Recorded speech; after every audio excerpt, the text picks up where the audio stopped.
Mandiri Podcast. Podcastnya Mitra Mandiri. Ya, kembali lagi bareng Damar di podcast Mitra Mandiri, podcastnya masyarakat Kota Cilegon. Nah, Mitra Mandiri, hari kelahiran Tentara Nasional Indonesia ini merupakan upaya dari Indonesia untuk diakui oleh dunia.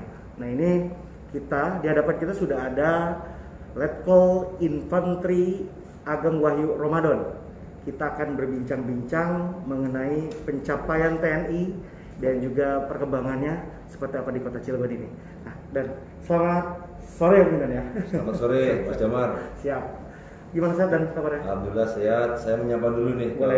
warga Cilegon. Selamat sore warga Cilegon. Assalamualaikum warahmatullahi wabarakatuh. Waalaikumsalam. Saya Ageng Wahyu Ramadan, Dandim 06 Cilegon. Ini terima kasih Pak Damar nih sudah datang ke tempat saya, ke kantor saya. Tentunya ini suatu wahana silaturahmi buat kita juga. Iya, betul. Kita bisa saling diskusi atau Ya, sharing saling sharing. tentunya di seputaran Kota Cilegon. Betul.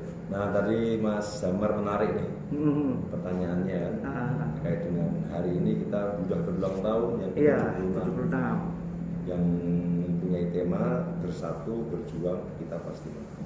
Bersatu berjuang kita pasti menang. Nah, ini tentunya dari tema tersebut kita akan flashback terlebih dahulu kaitan dengan TNI sendiri, eksistensinya di Indonesia. Iya. Nah, kalau kita belajar sejarah tentunya tidak lepas dari peran masyarakat juga. Betul. Ya, dari sebelum kemerdekaan itu, setelah kemerdekaan juga dan peran militer itu dalam suatu negara tentunya tidak bisa lepas. Ya. Kita lihat zaman Romawi, bahkan zaman Nabi pun militer pun sudah ada slot atau kursi sendiri dalam menentukan kebijakan negara. Nah, TNI ini kita ketahui mulai dari berubah nama berkali-kali kan, dari THR, TKR, TRI, nah, TNI, sampai dengan sekarang. Padahal pernah ABRI pernah. Nah, ini kembali ke TNI lagi. Nah, ini tentunya di depan dengan situasi global maupun regional dan Indonesia sendiri kan kita mengikuti bagaimana sejarah-sejarah atau politik-politik tentang pertahanan di dunia. Nah, tentunya kita bisa melihat di Indonesia sendiri bahwa sesuai dengan undang-undang yang sudah kita miliki, nah, kita harus diatur tentunya ada dua tugas, operasi militer perang dan operasi militer perang. Nah, operasi militer perang ini tentunya kita konvensional ya. Intinya kita persiapan lah untuk menghadapi berbagai macam niat-niat atau upaya-upaya penyerangan dari negara luar. Yang dulu kita dengar mungkin dulu ada agresi militer Belanda 1-2, terus termasuk bagaimana operasi kita militer perang itu. Nah, kaitan dengan operasi militer perang Mas Damar, kita ada 12 tugas yang tentunya sangat kompleks dengan dihadapkan dengan situasi kondisi wilayah kita. Salah satu poinnya adalah kita membantu Pemda dalam penanganan bencana alam. Nah, bencana atau bencana alam. Nah, kalau kita lihat saat ini nih, TNI berkembang. Bukan hanya kita perang dulu, enggak. Artinya kita juga harus bisa menunjukkan eksistensi dalam kehidupan masyarakat di Indonesia, khususnya Kota Cilegon. Kita lihat saat ini Mas Damar, adanya pandemi COVID. Itu kan kita bersinergi dengan Pemda, kepolisian dan institusi yang lain. Alhamdulillah kan pencapaiannya juga sudah dapat dirasakan oleh masyarakat dan kita juga berterima kasih sudah masyarakat peran sertanya luar biasa. Nah, ini tentunya bukan hanya itu Mas Damar, mungkin bencana alam, mungkin bagaimana mensinkronisasikan program Kota Cilegon dengan keinginan masyarakat Kota Cilegon. Ya, inilah peran Forkopimda di sini. Kita berlima, Forkopimda melakukan rapat bagaimana menentukan kebijakan wali kota dalam mensejahterakan masyarakatnya. Nah, kaitan dengan sejarah militer tadi di awal saya sampaikan, dulu militer itu kan sempat naik ada, kalau Mas Damar ingat Janur Kuning sempat tenggelam, tapi kita bisa menguasai Jogja. Tapi akhirnya terus kita mengikuti secara diplomasi dan akhirnya kita bisa berekspresi dunia. Demikian. Berarti betul ya, lahirnya TNI ini juga bagian dari menunjukkan bahwa Indonesia ini telah lahir gitu ya. Betul. Nah, bicara soal pencapaian dan perkembangan itu sendiri, di Cilegon sendiri, Bapak sebagai komandan Distrik Militer 0623 Cilegon, ini bagaimana tadi ada bahasa sinergitas ya yang dikatakan strategi Bapak sendiri, bagaimana ketika ada beberapa ancaman, mungkin untuk saat ini ada ancaman informasi, mungkin ada lagi tadi ancaman kesehatan, mungkin COVID-19 sendiri, itu butuh adanya sinergitas. Nah ini apa yang strategi yang Bapak lakukan ini? Terima kasih Mas Damar. Tentunya kita ini kan ada agenda kumpul setiap 1 bulan sekali bersama Kopimda, dan memang saya secara akui mungkin berbeda dengan wilayah lain ya, kita sangat-sangat dekat dengan Kopimda ditambah dengan Pak Wakil Wali Kota ya. Nah, kaitan dengan pembahasan berbagai ancaman di Kota Cilegon ini tentunya sangat kompleks juga. Di samping itu juga kita berbagai macam informasi yang tentunya sekarang sangat terbuka. Nantinya kita pernah melakukan rapat bagaimana kita terkait kan di Sinfo misalnya, bagaimana dia menyampaikan bahwa kita harus menyampaikan informasi secara bijak.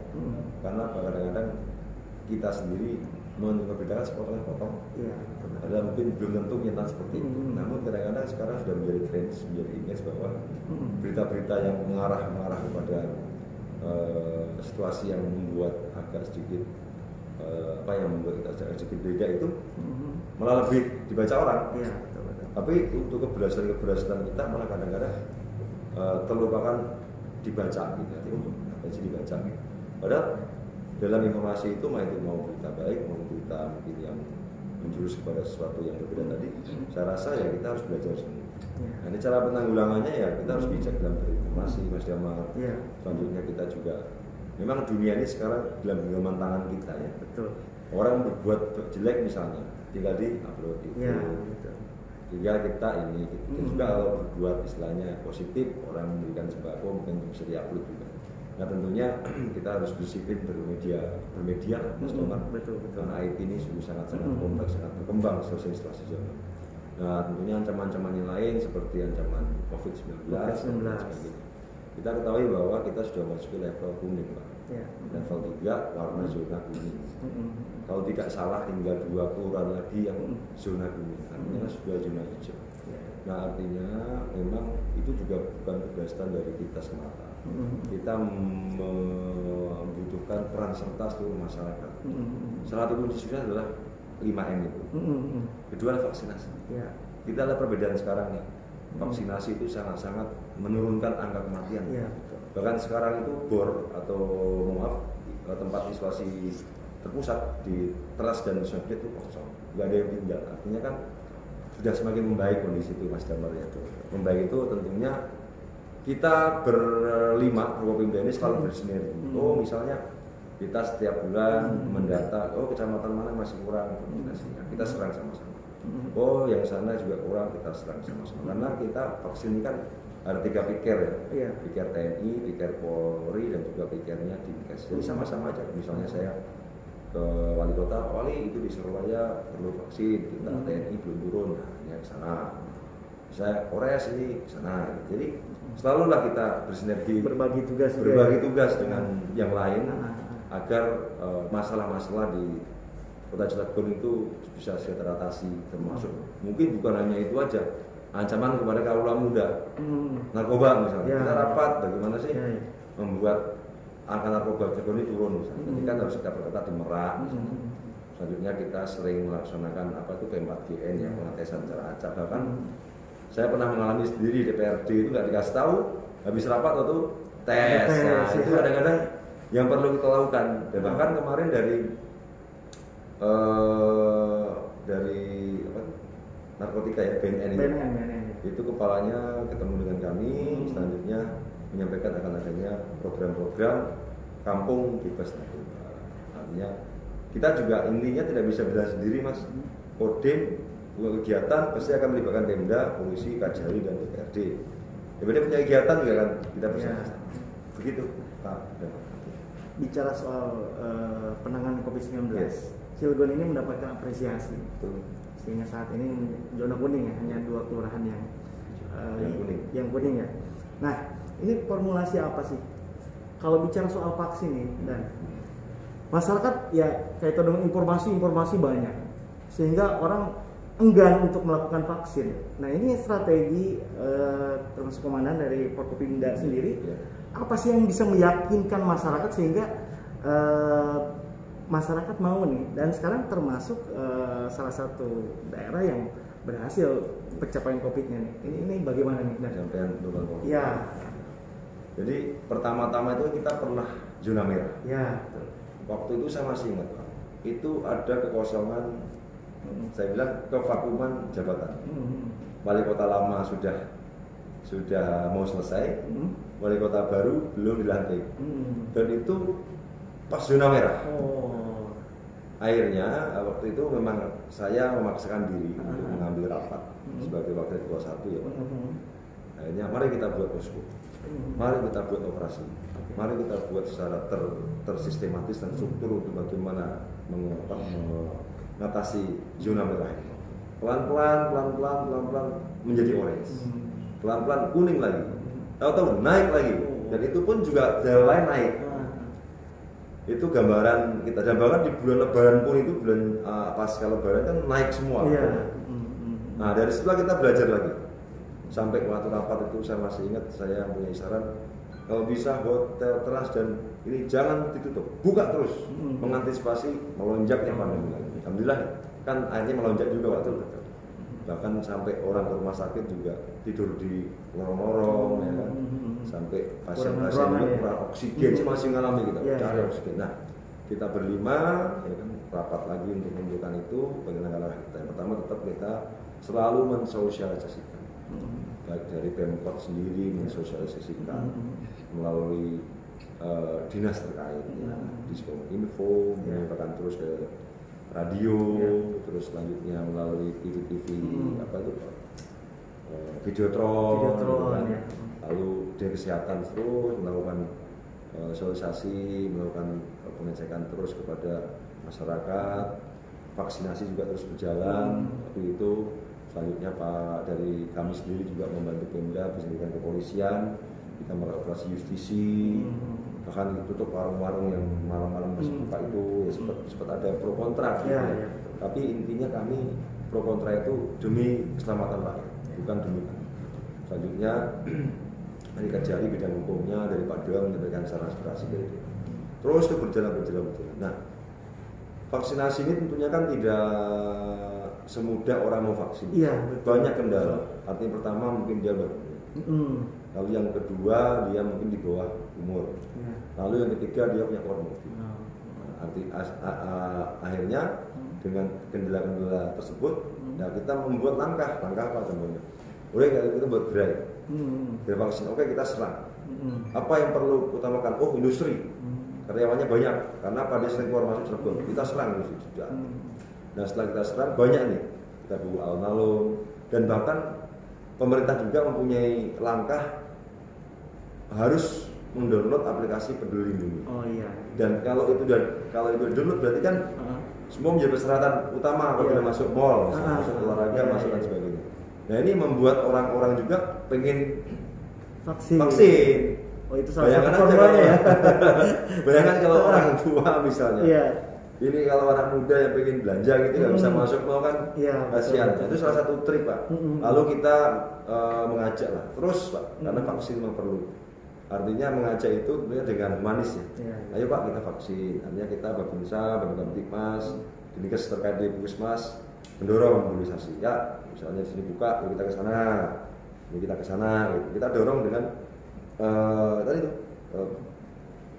masukan kita bahwa vaksin itu halal, vaksin itu membantu untuk menurunkan COVID. Alhamdulillah mungkin dari salah satu kiat tersebut, nah kita Cirebon bisa menurunkan angka kematian dengan sangat saya bilang cukup baik, dan bahkan kita menjadi pujian ya. Saya masih ingat saya Vikon dengan wali kota, kita mendapatkan predikat kota terbaik dalam menurunkan mobilisasi. Masih ingat kita dulu mematikan lampu malam. Jadi dari Kapolri sendiri pada saya waktu Bayangkara ya, kalau tidak salah, kita mendapatkan predikat kota terbaik dalam penanganan COVID. Ini tidak sekonyong-konyong maunya kita. Memang ada penilaian, bahwa dari tim yang kita tidak tahu datangnya kapan, tidak tahu. Tiba-tiba dia menilai langsung memberikan hasil. Nah terakhir kemarin kita buka vaksin di SMA RJ di mana di Cilebar. Itu dari 9 kategori kota kabupaten yang dipilih kita nomor 3 ditanya presiden. Atau kami laporan kita sudah mencapai angka 40% vaksinasi. Beliau saya menguji dan bahkan wali kota juga ditanya waktu itu, sehingga Cilegon juga mendapat presiden positif dari presiden. Demikian pada. Jadi tidak memaksa dengan keras, ya, tapi melakukan trik-trik yang sangat luar biasa. Banner-banner, kan, dengan di koran-koran, di masjid-masjid juga kita menyampaikan itu Pak Babinsa, di Kamtimas, di masjid-masjid musola di daerah itu kita menyuarakan, ayo vaksin, ayo kita protes. Tidak bosan-bosan ya, menyampaikan ya. Terus.